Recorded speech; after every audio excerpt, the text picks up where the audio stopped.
Practical work experience తో future ready 4 years BS program. పూర్తి వివరాలకు వెంటనే స్క్రీన్ పైన కనిపిస్తున్న నంబర్స్ కి కాల్ చేయండి.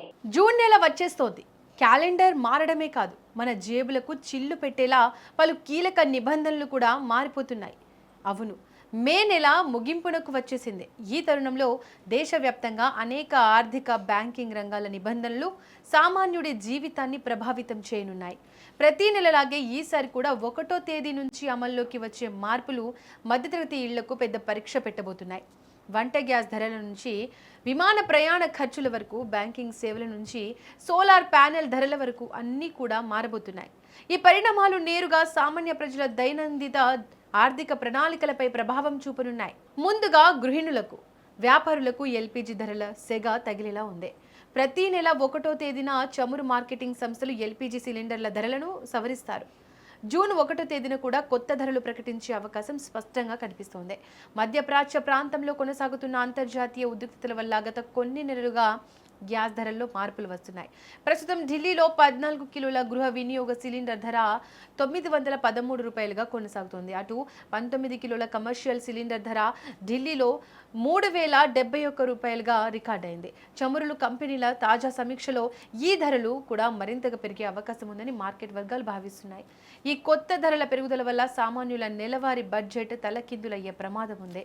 ఇక మరోవైపు విమాన ప్రయాణికులకు కూడా గట్టి షాక్ తగలనుంది. ఎల్పీజీ సిలిండర్ ధరలతో పాటే చమురులు కంపెనీలు ప్రతి నెల ఎయిర్ టర్బైన్ ఫ్యూయల్ అంటే ఏటీఎఫ్ ధరలను కూడా సవరిస్తారు. ఈ ఇంధన ధరల్లో వచ్చే మార్పులు నేరుగా విమాన టికెట్ల ధరలపై పడతాయి. ప్రస్తుతం ఢిల్లీలో జెట్ ఇంధన ధర కిలో లీటర్కు 1,04,927 రూపాయలుగా ఉంది. అంతర్జాతీయ మార్కెట్లో నెలకొన్న సంక్షోభం కారణంగా ఈ ధరల్లో మరింతగా పెరుగుదల వచ్చే అవకాశాలు కనిపిస్తున్నాయి. ఇక దీనివల్ల రానున్న రోజుల్లో విమాన టికెట్ల ధరలు కూడా పెరగనున్నాయి. ప్రయాణికులు అదనపు భారాన్ని మోయక తప్పని పరిస్థితి కనిపిస్తోంది. ఇక బ్యాంకింగ్ రంగంలో కూడా హెచ్డిఎఫ్సి బ్యాంక్ తన వినియోగదారులకు కొత్త నిబంధనలు తీసుకొస్తోంది. జూన్ 1వ తేదీ నుంచి ఈ బ్యాంక్ తన కరెంట్ అకౌంట్లు, కొన్ని ఇతర ఖాతాలకు సంబంధించిన నియమాలను మార్చనుంది. ముఖ్యంగా చిన్న నోట్లు, నాణేల నగదు డిపాజిట్లపై కొత్త పరిమితులు విధించింది. అదనపు ఛార్జీలను కూడా అమల్లోకి తెస్తోంది. ఇప్పటి వరకు చిన్న నోట్ల డిపాజిట్లపై ప్రత్యేక నెలవారీ పరిమితి లేకపోయినా ఇకపై ఆ విధానం మారనుంది. కొత్త నిబంధనల ప్రకారం 20 లేదా అంతకంటే తక్కువ విలువ గల నోట్లకు నెలకు 10,000 రూపాయల వరకు మాత్రమే డిపాజిట్ పరిమితి ఉంటుంది. నాణేల డిపాజిట్లను 5,000 పరిమితి పెంచారు. ఈ నిర్దేశిత పరిమితికి మించిన డిపాజిట్లపై అదనంగా 2% ఛార్జీ వసూలు చేయనున్నారు. చిన్న వ్యాపారులపై ఈ నిర్ణయం కొంత ప్రభావం చూపే అవకాశం ఉంది. ఇక ఇళ్లపై సోలార్ ప్యానెల్స్ పెట్టుకోవాలనుకునే వారికి కూడా ఈ మార్పులు ఊరటనిచ్చేలా లేవు.